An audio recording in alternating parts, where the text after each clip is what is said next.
Good evening friend, आपका स्वागत है आपके चैनल सुटेबल स्टडी एएसके में। आज हम जनपद मथुरा का पहला भाग पढ़ेंगे। जनपद मथुरा भाग एक। मंडल आगरा, मुख्यालय मथुरा।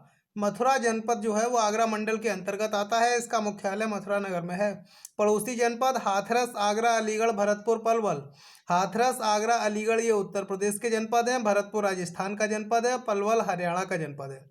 तहसीलें मथुरा, गोवर्धन, छाता, माट, महावन ये मथुरा की 5 तहसीलें हैं। ब्लॉक मथुरा जनपद में नंदगांव, छाता, चौमुहा, गोवर्धन, मथुरा, माट, फरैर, राया, बलदेव, नौझील इस तरह से ये मथुरा जनपद के ब्लॉक हैं या विकास खंड हैं। गांव 80 गांव मथुरा जनपद में 880 गांव है। मथुरा जनपद का क्षेत्रफल 3329 वर्ग किलोमीटर है। यहाँ की प्रमुख नदी यमुना है। प्रमुख व्यवसाय कृषि है। प्रमुख भाषा हिंदी है और ब्रज भाषा है। विभिन्न कोड जो है मथुरा के, यहाँ पर मथुरा जनपद का जो पिन कोड है वो 281001। मथुरा जनपद का दूरभाष कोड 0565 और वाहन पंजीकरण कोड जो है मथुरा जनपद का वो UP 85 है। अब प्रमुख रेलवे स्टेशन। अब मथुरा जनपद का जो प्रमुख रेलवे स्टेशन है वो मथुरा जंक्शन है। यह स्टेशन दिल्ली मुंबई तथा दिल्ली चेन्नई लाइन के आगरा दिल्ली सेक्शन पर स्थित है। उत्तर मध्य रेलवे द्वारा संचालित यह स्टेशन 1904 में बना है। 1982 में विद्युतीकरण हुआ है। इसका स्टेशन कोड MTJ है। तो ये पॉइंट इंपॉर्टेंट है कि मथुरा जंक्शन UP का सर्वाधिक 7 रूट वाला जंक्शन है। उत्तर प्रदेश का सर्वाधिक रूट वाला जंक्शन पूछा जाए तो ये मथुरा जंक्शन है, सर्वाधिक 7 रूट वाला। अब इस पर ये 7 रूट है: Kanpur Delhi line, Delhi Chennai line, Mathura Bharatpur Vadodara line, Mathura Kasganj line, Mathura Achhnera line, Arjuni railway line, Mathura Vrindavan line. इसके बाद आता है मथुरा नगर की स्थापना। अब देखिए, मथुरा नगर का जो सर्वप्रथम उल्लेख है वो रामायण में मिलता है, जहां राम के भाई शत्रुघ्न ने लवणासुर को मारकर मथुरा पर कब्जा किया था। यह स्थान मधुवन के रूप में जाना जाता था। जब यहाँ पर शत्रुघ्न ने लवणासुर को मारकर कब्जा किया तब ये स्थान मधुपन के रूप में जाना जाता था। इसके बाद मधुपुरा हुआ और बाद में मथुरा हो गया है। अब महाभारत व भागवत पुराण के अनुसार मथुरा सुरसना साम्राज्य की राजधानी थी, जिस पर श्री कृष्ण के मामा कंस का शासन था। तो महाभारत के अनुसार व भागवत पुराण के अनुसार मथुरा सुरसना साम्राज्य की राजधानी थी, जिस पर श्री कृष्ण के मामा कंस का शासन था। अब गरुड़ पुराण मतलब पुराण या गरुड़ पुराण के अनुसार 7 नगर या तीर्थ जो मोक्षदायक कहे गए हैं उन्हें हम सप्तपुरी कहते हैं। तो 7 जो गरुड़ पुराण में 7 तीर्थ स्थान जो मोक्षदायक है उन्हें सप्तपुरी कहते हैं। जिसमें अयोध्या, मथुरा, माया को हरिद्वार कहते हैं, काशी या वाराणसी, कांची या कांचीपुरम, अवंतिका, उज्जैन और द्वारका। जो 7 जो सप्तपुरी हैं उनमें अयोध्या, मथुरा, माया, काशी, कांची, अवंतिका, द्वारका तो सप्तपुरी कहे जाते हैं। ये सप्तपुरियों में अयोध्या के बाद मथुरा को अन्य सप्तपुरी से श्रेष्ठ बताया गया है। जो ये 7 पुरी है इसमें अयोध्या के बाद मथुरा दूसरे स्थान पर आता है और मथुरा को सबसे श्रेष्ठ बताया गया है।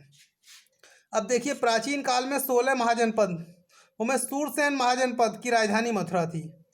तो प्राचीन काल में जो इतिहास में 16 महाजनपद दिए गए हैं उन 16 महाजनपदों में सूरसेन महाजनपद की राजधानी मथुरा थी। उत्खनन से प्राप्त साक्ष्य के अनुसार मथुरा को कुषाण वंश या कनिष्क के समय में बसाया गया था। तो उत्खनन से जो साक्ष्य प्राप्त हुए हैं उसमें मथुरा को किसमें बसाया गया था? कुषाण वंश में बताया गया था। अब मथुरा के धर्मस्थल में नंबर 1 मथुरा के चारों ओर 4 शिव मंदिर है। पूर्व में पिपलेश्वर महादेव, पश्चिम में भूतेश्वर महादेव, उत्तर में गोकर्णेश्वर महादेव और दक्षिण में रंगेश्वर महादेव हैं। तो मथुरा के धर्मस्थलों में सबसे पहले 4 शिव मंदिर हो गए जो मथुरा के चारों ओर स्थित हैं। इसके बाद नंबर 2 पर आता है श्री कृष्ण जन्म स्थान मंदिर। जो श्री कृष्ण जन्म स्थान मंदिर मथुरा में है उसको 3 बार तोड़ा गया है और 4 बार बनाया गया है। श्री कृष्ण जन्म स्थान मंदिर जो मथुरा में स्थित है, तो पहली बार कृष्ण के प्रपौत्र वज्रनाभ ने ये मंदिर बनवाया था, जो समय के साथ यह मंदिर क्षतिग्रस्त हो गया। तो पहली बार ये मंदिर श्री कृष्ण के प्रपौत्र वज्रनाभ ने बनवाया था, जो समय के साथ क्षतिग्रस्त हो गया। दूसरी बार ये मंदिर विक्रमादित्य ने बनवाया था, जिसको महमूद गजनबी ने तोड़ दिया है। तो दूसरी बार ये विक्रमादित्य ने 400 ईस्वी में बनवाया था और ये 1017 ईस्वी में महमूद गजनबी ने तोड़ दिया। तीसरी बार ये 1150 ईस्वी में विजयपाल देव के शासन में बना। शासन में जज्म नामक व्यक्ति ने बनवाया था और इसको 16वीं शताब्दी में सिकंदर लोदी ने तोड़ दिया। तो पहली बार वज्रनाभ ने बनवाया, समय के साथ नष्ट हो गया। दूसरी बार विक्रमादित्य ने बनवाया और इसको महमूद गजनबी ने तोड़ दिया। तीसरी बार विजयपाल ने बनवाया और इसको सिकंदर लोदी ने छोड़ दिया। और चौथी बार ये जहांगीर के शासनकाल में वीर सिंह बुंदेला ने बनवाया और इसको 1669 में औरंगजेब ने तोड़ दिया और इस पर ईदगाह का निर्माण करवा दिया।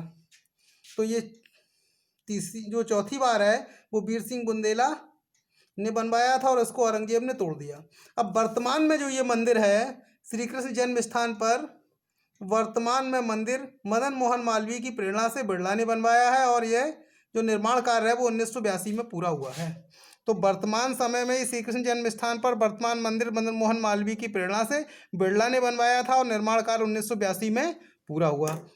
तो चारों कोनों पर यहाँ पर मथुरा में चारों ओर तो 4 महादेव मंदिर हो गए। उसके बाद श्री कृष्ण जन्मभूमि मंदिर हो गया। अब श्री कृष्ण जन्मभूमि मंदिर के बाद आता है यहाँ पर द्वारकाधीश मंदिर। तो मथुरा नगर में राजाधिराज बाजार में यह मंदिर स्थित है। मथुरा नगर के राजाधिकार बाजार में यह मंदिर स्थित है। इसका निर्माण ग्वालियर राज्य के कोषाध्यक्ष सेठ गोकुलदास ने 1814-15 में करवाया था। इस मंदिर में भगवान कृष्ण को द्वारका के राजा के रूप में दर्शाया गया है। यह मंदिर विश्राम घाट के निकट है। इस मंदिर में श्रावण मास में लाखों श्रद्धालु सोने चांदी के हिंडोले देखने आते हैं।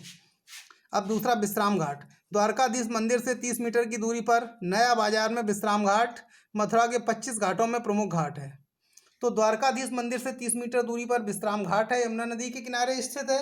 विश्राम घाट ये जो है यमुना विश्राम घाट उत्तर में 12 घाट हैं। ये 25 घाटों में जो मथुरा के 25 घाट हैं उनमें ये प्रमुख घाट है। इसके उत्तर में 12 घाट हैं और दक्षिण में 12 घाट हैं। तो विश्राम घाट पर यमुना महारानी का मंदिर है और विश्राम घाट से यमुना महारानी की आरती की जाती है। कंस का वध करने के पश्चात भगवान कृष्ण ने यहाँ पर विश्राम किया जाता है।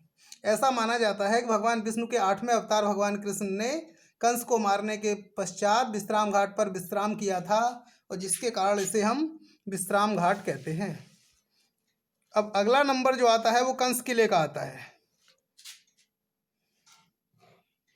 अगला नंबर आएगा वो कंस किले का आएगा। तो मथुरा में यमुना नदी के किनारे कुशक गली में चौक बाजार में कंस किला स्थित है। तो मथुरा में जो है कुशक गली में चौक बाजार में कंस किला स्थित है। इसका वर्तमान स्वरूप 16वीं शताब्दी में राजा मानसिंह ने तैयार करवाया था। महाराजा सवाई सिंह ने इस किले में ग्रह नक्षत्रों के अध्ययन के लिए वेधशाला जंतर मंतर का निर्माण करवाया था। तो राजा सवाई जयसिंह ने कंस किले पर जंतर मंतर का निर्माण करवाया था और सवाई जयसिंह ने मथुरा के अलावा अजमेर, काशी, जयपुर, दिल्ली में भी जंतर मंतर या वेधशाला बनवाई थी। इनमें अब सिर्फ जयपुर और दिल्ली में मौजूद हैं और ये शेष नष्ट हो गई हैं। इस किले का निर्माण हिंदू और मुगल दोनों शैली के मिश्रण से किया गया है। अब बाबा जय गुरुदेव का मंदिर। बाबा जय गुरुदेव ने 1662 ईस्वी में मथुरा में आगरा दिल्ली राजमार्ग पर स्थित मधुबन क्षेत्र में 150 एकड़ भूमि के क्षेत्र में जय गुरुदेव आश्रम में जय गुरुदेव मंदिर का निर्माण कराया है। तो बाबा जय गुरुदेव ने जय गुरुदेव आश्रम मथुरा में जय गुरुदेव मंदिर का निर्माण कराया गया है। इस मंदिर का डिजाइन अहमदाबाद के फिरोज खंबाती आर्किटेक्चर ने बनाया है। जय गुरुदेव मंदिर का नाम योग साधना मंदिर भी है। तो जय गुरुदेव मंदिर का नाम योग साधना मंदिर भी है। बाबा जय गुरुदेव का वास्तविक नाम तुलसीदास था। उनके गुरु घूरेलाल जी थे। जय गुरुदेव का जन्म स्थान खतौरा ग्राम जनपद इटावा में है। जय गुरुदेव जन्मभूमि मंदिर खतौरा इटावा में बना हुआ है। अगला है साई ईदगाह मस्जिद। यह श्री कृष्ण जन्मभूमि से सटी हुई है। इसका निर्माण औरंगजेब ने करवाया था। अब जामा मस्जिद मथुरा। मथुरा की जामा मस्जिद का निर्माण औरंगजेब के शासनकाल में 1662 ईस्वी में अब्द उल नबी खान ने करवाया। यह चौक बाजार में स्थित है। राजकीय संग्रहालय मथुरा। मथुरा में राजकीय संग्रहालय है। इसकी स्थापना 1874 ईस्वी में F.S. ग्राउस ने की। इसमें कुषाण गुप्त मौर्य काल के बेजोड़ कला का भंडार है। अब देखिए ये मथुरा में राजकीय संग्रहालय है। जैसा कि आप जानते हैं कि हम उत्तर प्रदेश के जनपद की सीरीज में एक जनपद की जानकारी के अतिरिक्त किसी एक ऐसे टॉपिक की जानकारी देते हैं जो प्रतियोगी परीक्षाओं के लिए महत्वपूर्ण होती है। अब यहाँ पर देखिए उत्तर प्रदेश के जो मथुरा में वो राजकीय संग्रहालय है, इसलिए यहाँ पर उत्तर प्रदेश के राजकीय संग्रहालय की जानकारी दी जा रही है। तो ये सन 2020 चल रहा है। तो उत्तर प्रदेश में वर्तमान में 17 राजकीय संग्रहालय हैं जिनमें 2 निर्माणाधीन हैं। तो सन 2020 में उत्तर प्रदेश में 17 राजकीय संग्रहालय हैं। जब इस वीडियो को आप आगे देखेंगे तो इनकी संख्या और अधिक होगी और उसके बाद अन्य राजकीय संग्रहालय भी बन चुके होंगे। तो 2020 में या वर्तमान में उत्तर प्रदेश में 17 राजकीय संग्रहालय हैं जिनमें 2 निर्माणाधीन हैं। राजकीय संग्रहालय लखनऊ ये 1863 में बना है, उत्तर प्रदेश का सबसे प्राचीन संग्रहालय है। इसके बाद राजकीय संग्रहालय मथुरा ये 1874 ईस्वी में बना है, ये उत्तर प्रदेश का दूसरा सबसे प्राचीन राजकीय संग्रहालय है। राजकीय संग्रहालय झांसी 1978 ईस्वी में बना है। अंतर्राष्ट्रीय रामकथा संग्रहालय एवं आर्ट गैलरी अयोध्या ये 1988 ईस्वी में बना है। इसके बाद आता है राजकीय बौद्ध संग्रहालय गोरखपुर ये 1988 ईस्वी में बना है। इसके बाद आता है लोक कला संग्रहालय लखनऊ 1989 ईस्वी में बना है। जनपदी संग्रहालय सुल्तानपुर 1989 ईस्वी में बना है। इसके बाद राजकीय बौद्ध संग्रहालय कुशीनगर ये 1995 ईस्वी में बना है। राजकीय पुरातत्व संग्रहालय कन्नौज ये 1996 में बना है। राजकीय स्वतंत्रता संग्राम संग्रहालय मेरठ ये 1997 ईस्वी में बना है। राजकीय जैन संग्रहालय मथुरा ये 2003 में बना है। इसके बाद डॉक्टर भीमराव अंबेडकर संग्रहालय एवं पुस्तकालय रामपुर 2004 में बना है। कालका बिंदादीन महाराज कत्थक संग्रहालय लखनऊ 2016 में बना है। राजकीय बौद्ध संग्रहालय सिद्धार्थनगर 2009 में बना है। लाल बहादुर शास्त्री स्मृति संग्रहालय वाराणसी 2018 में बना है। राजकीय पुरातत्व संग्रहालय फरक्काबाद में निर्माणाधीन है। बाल संग्रहालय कन्नौज में निर्माणाधीन है। तो इस तरह उत्तर प्रदेश में 17 राजकीय संग्रहालय हैं जिनमें कन्नौज और फरक्काबाद में 2 निर्माणाधीन हैं। तो आप वीडियो को लाइक करें, शेयर करें, चैनल को सब्सक्राइब करें, बेल आइकन प्रेस करें जिससे आने वाले वीडियो के नोटिफिकेशन आपको समय से प्राप्त हो सकें। धन्यवाद।